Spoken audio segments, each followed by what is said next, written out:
My hands were trembling as I stared at my phone screen. 3 missed calls from Ethan, my attorney, and 1 message that made the air leave my lungs. Peter, call me immediately. Do not go to your daughter's house. I'm serious. I was standing by the front door, coat in hand, ready to drive to Clara's place in Maple Ridge for Sunday dinner. She'd been unusually persistent all week. Dad, you never come by anymore. The kids miss you. I'm making your favorite, roast beef with garlic potatoes. How could I say no to that? But now, Ethan's text changed everything. I sank back onto the old leather armchair, the one Linda and I picked out 30 years ago when we first bought this house in Fairmont Heights. My late wife always knew what to do in a crisis. Me? Not so much. She'd been gone 4 years now, and every decision since it felt heavier without her. I hit call. Ethan picked up on the first ring. Peter, he said, his voice tight but calm. Where are you right now? Are you alone? Yes, at home. What's going on? You're scaring me. Good, he said quietly. Stay there. Lock your doors. I'm on my way. We need to talk in person. There's something you have to see. 20 minutes later, Ethan sat across from me at the dining table, spreading out a stack of papers like pieces of a jigsaw puzzle that made no sense. 3 days ago, he began carefully, your daughter Clara and her husband Ryan filed a petition with the district court. He hesitated. They're asking the court to declare you mentally unfit and to appoint themselves as your legal guardians. I blinked at him, trying to process the words. What? That's insane. I'm 66, not 96. I manage my own finances. I drive. I volunteer twice a week at the food pantry.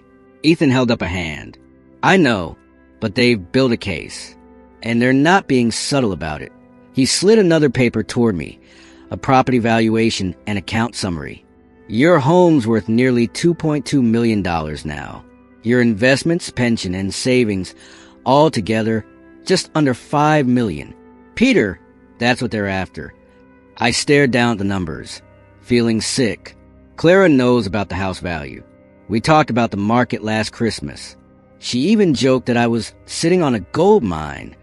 It wasn't a joke, Ethan said grimly. He opened his laptop and showed me screenshots of bank records and statements. They're drowning in debt. That big house in Maple Ridge? A $620,000 mortgage. Ryan lost nearly $400,000 in some sketchy startup investment last year. Private school for the kids, expensive cars, property taxes, they're stretched thin. I felt my heartbeat in my throat. How do you even know all this? It's all part of their petition. They submitted it as evidence. They're claiming they need to protect your assets from your declining mental state. They even included statements from your doctor. He flipped another page. Here, a note from Dr. Barlow saying you seem confused during a checkup. And this, photographs of you standing in a grocery aisle, supposedly lost. I let out a dry laugh. I was looking for Linda's old brand of cereal.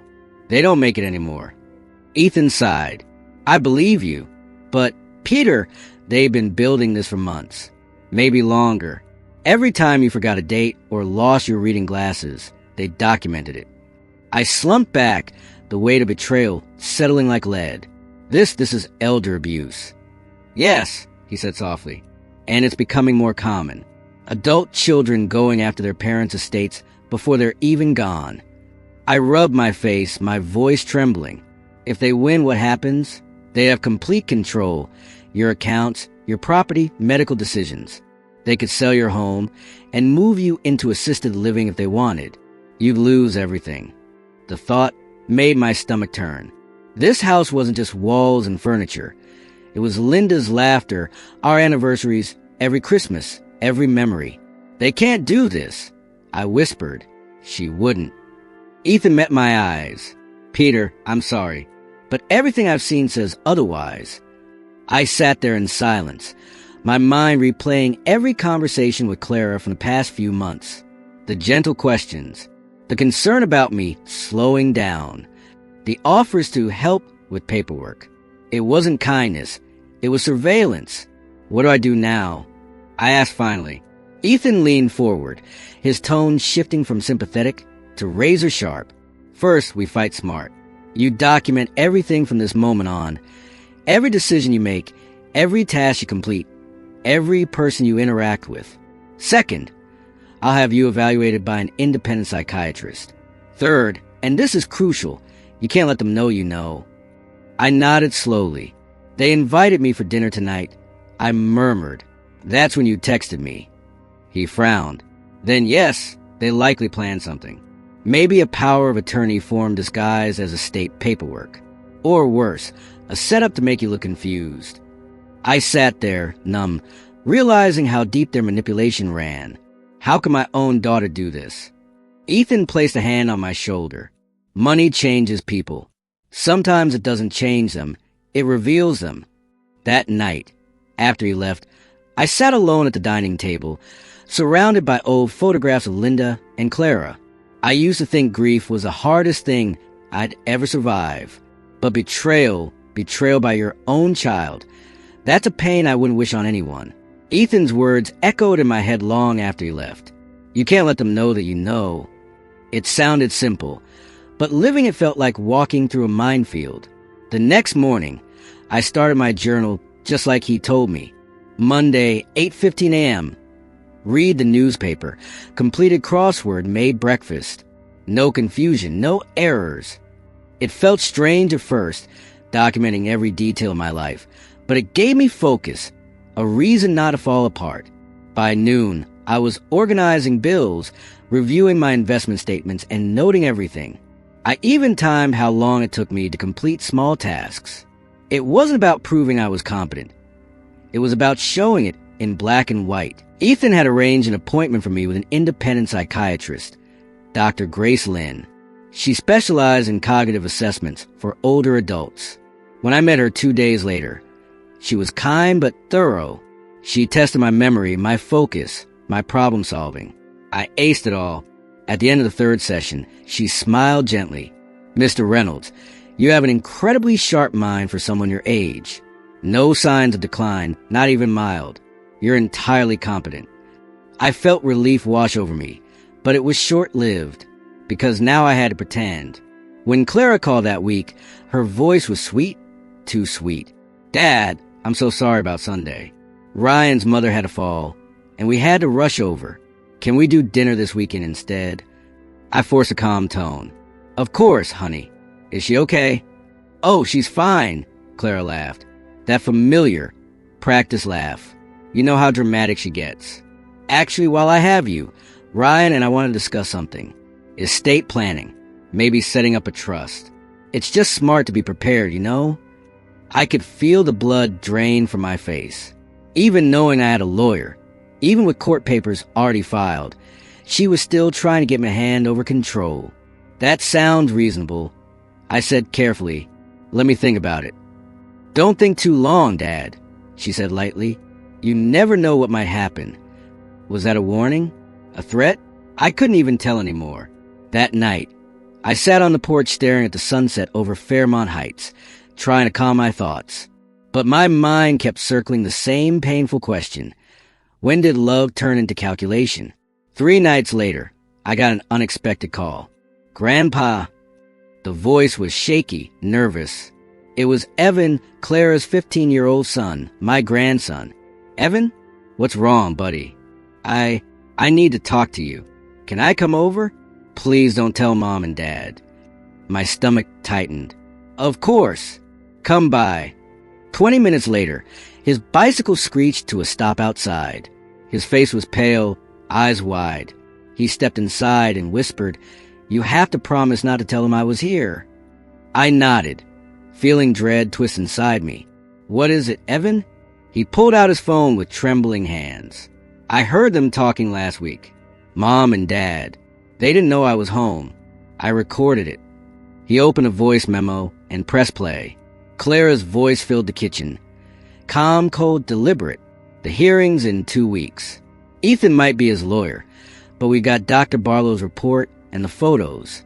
It's enough. Once the judge declares him incompetent, we take control. Ryan's voice followed, smug and confident.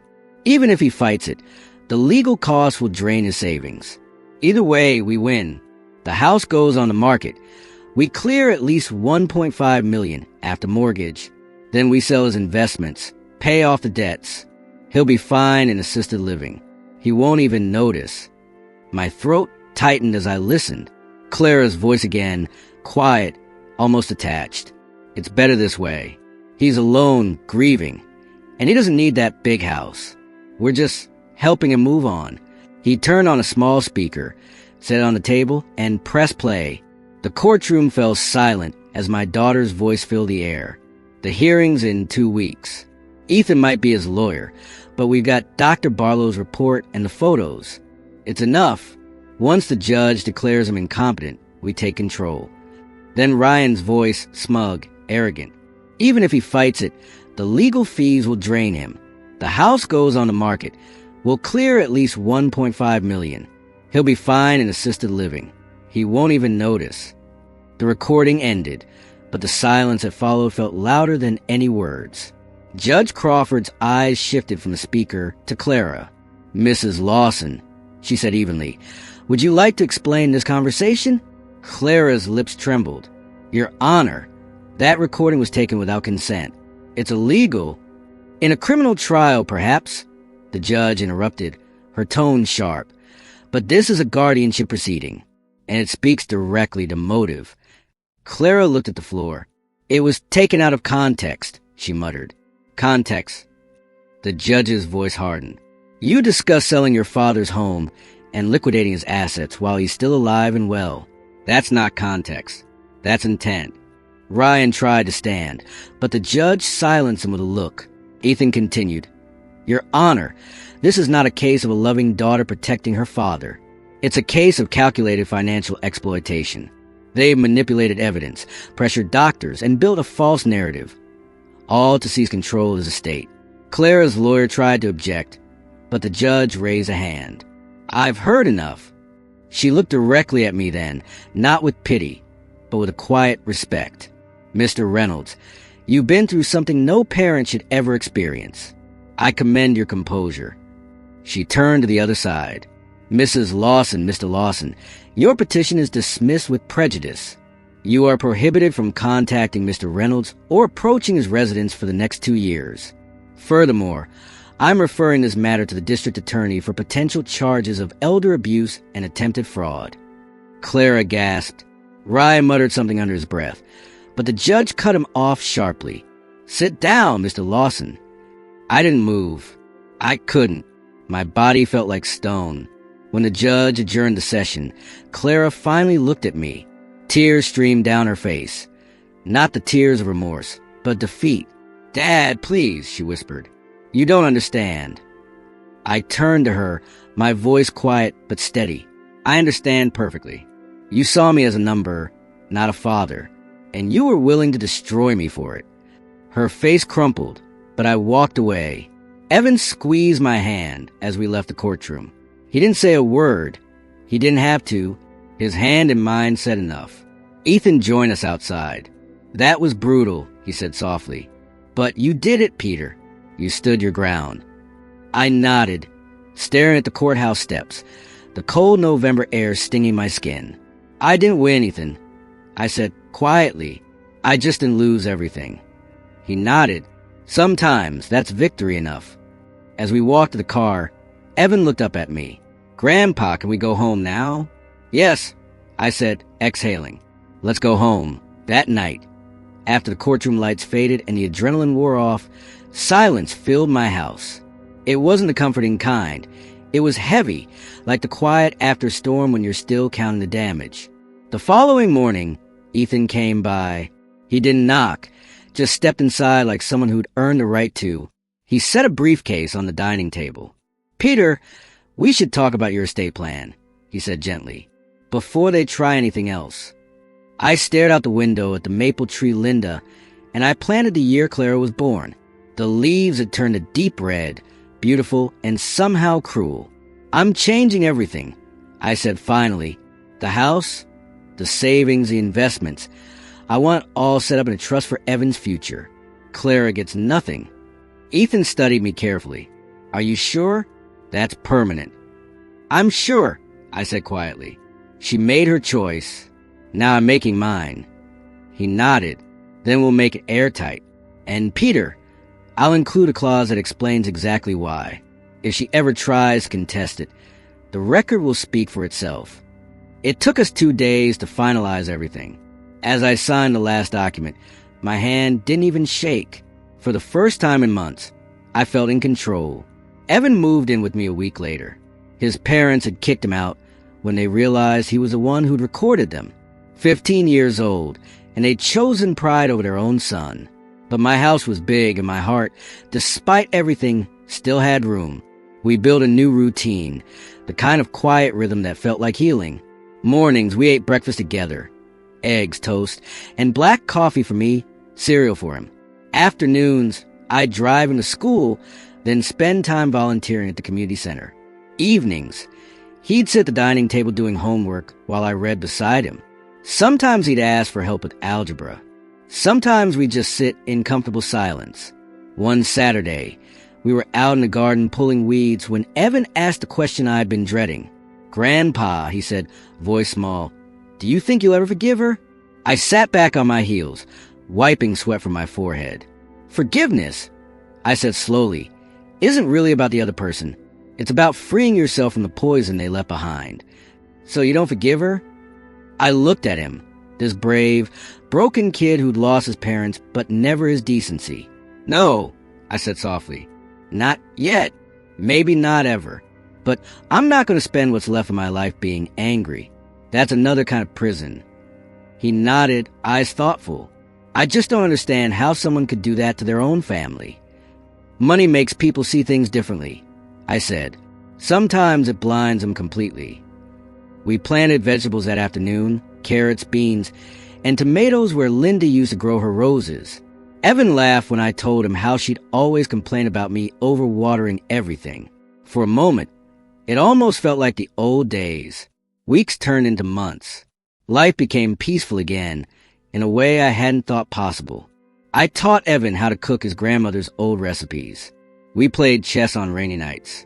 He beat me half the time, though I suspected he let me win now and then.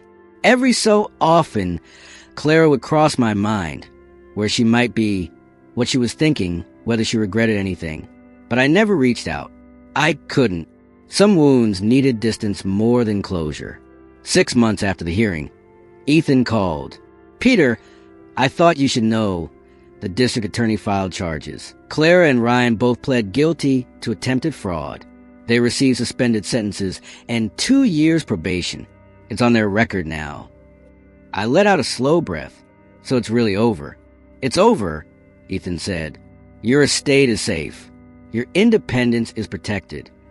I thanked him, hung up, and went outside. Evan was in the garden, watering the plants. The evening sun painted everything gold. "Everything okay, Grandpa?" he asked. I smiled. "Better than okay." That night, as we sat together watching a movie, I realized something that hit me deep. Clara had tried to take everything from me. My house, my freedom, my dignity. But in doing so, she'd accidentally given me something far greater. A second chance at family. Evan wasn't just my grandson anymore. He was my reason to keep going. 6 months later, the world looked different. Not because it had changed, but because I had, every morning, sunlight poured through the kitchen windows of the house Linda and I once built together. The air felt lighter now, less haunted. Evan would shuffle in half asleep, grab a mug of coffee he wasn't supposed to drink, and grin like it was our secret. We'd built something real here, a life stitched together from broken pieces. The garden had become our sanctuary. Where Linda's roses once bloomed, rows of vegetables now thrived. Tomatoes climbing their stakes, carrots pushing through the soil, life growing where pain used to live. One Saturday morning, Evan and I stood beside a small stone plaque we'd placed in the garden. It had Linda's name carved into it, along with a quote she used to say all the time. "Family isn't always blood. It's the people who stay when everyone else walks away." Evan touched the stone gently. "Do you think Grandma would have liked this?" I smiled, feeling my throat tighten. "She'd have loved it, and she'd be proud of you." He looked up at me with those honest eyes, and for a moment, I saw both the boy he was and the man he was becoming. That night, as I sat by the window reading while Evan did homework at the table, my phone rang. It was Ethan. Peter, he said, I just wanted to let you know. The charges were finalized today. Clara and Ryan accepted full responsibility. The court gave them probation and restitution orders. It's officially done.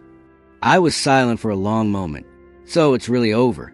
It's really over, he said gently. You can move on now. I thanked him and hung up. Outside, rain began to fall softly against the window pane. I watched it trace lines down the glass, thinking about everything that had happened. Clara had tried to take everything from me, my house, my freedom, my dignity. But in doing so, she revealed what truly mattered. It wasn't the money. It wasn't the property. It wasn't the inheritance she'd fought so hard for. It was this, the quiet, the safety, the laughter of a grandson who chose truth over comfort. Evan looked up from his books. Grandpa, he said, do you think Mom will ever say sorry? I stared at the rain for a moment, thinking carefully before I answered. Maybe, I said softly. Maybe not, but I don't need her anymore. He nodded slowly. I don't either. The next morning, I went for a walk through the neighborhood. People waved, dogs barked, kids played in the distance.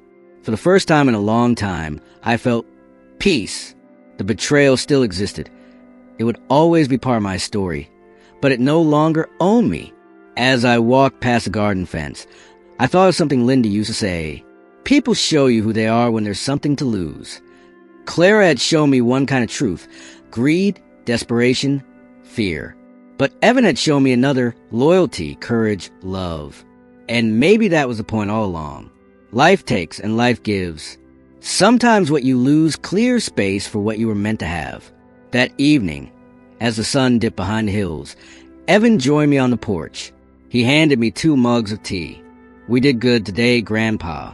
The garden looks amazing. I smiled. Yeah, we did. He grinned. That same bright grin that reminded me of his grandmother. You know, he said, I think this house feels alive again. I looked around at the flicker of the porch light, the hum of life inside these walls, the echoes of laughter that had somehow returned. Yes, I said quietly. It finally feels like home again. I took a deep breath, the air crisp and clean. To anyone listening, I want you to remember this. If someone tries to strip away your dignity, your freedom, or your name, fight back. Document everything. Protect yourself. Trust your instincts. You are not crazy. You are not weak. You are worth protecting. And if you ever find yourself betrayed by your own blood, remember this. Blood may define where you come from, but love defines who you become. As for me, I have a grandson to raise, a garden to tend, and a life still full of things worth fighting for. The house isn't just bricks and numbers anymore. It's a story, one of survival, truth, and second chances. And that's worth more than any inheritance.